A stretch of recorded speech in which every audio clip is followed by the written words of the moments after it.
Les billets de 5000 francs congolais a presque disparu de la circulation à Kinshasa depuis quelques années maintenant. La plupart des marchands refusent toujours de l'encaisser.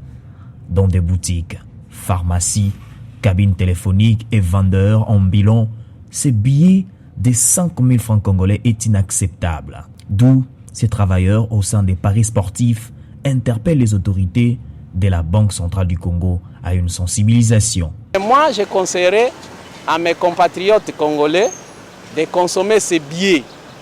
Et je vais encore aller plus loin pour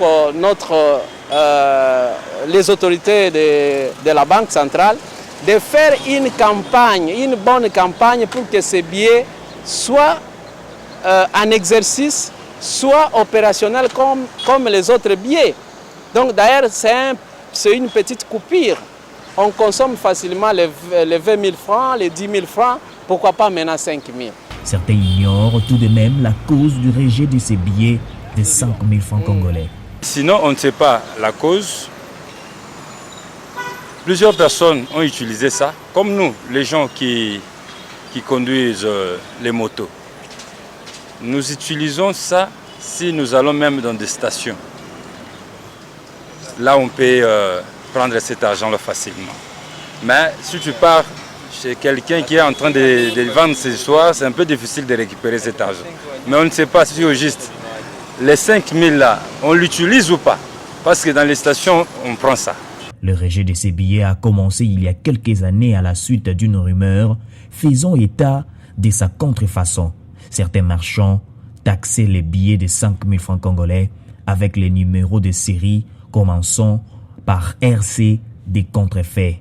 Les premières résistances à l'encaissement n'avaient concerné que cette série avant de se généraliser à toutes les autres. Ce billet est comme tout autre billet de la Banque centrale du Congo. Mais une chose, c'est la contrefaçon de ce billet qui a créé ce rejet dans le chef de la population. Jusqu'à présent, la population a toujours peur de l'utiliser. 1000 francs, c'est une grosse coupure, mais les gens la consomment. Lors de la mise en circulation de ces billets à valeur faciale élevée au mois de juillet 2012, la crainte de plusieurs personnes était de voir disparaître les petites coupures du franc congolais sur le marché, suivant une tradition datant au milieu des années 90, au moment où l'économie de la RDC, les Zaïre, avait connu l'une des pires inflations de son histoire.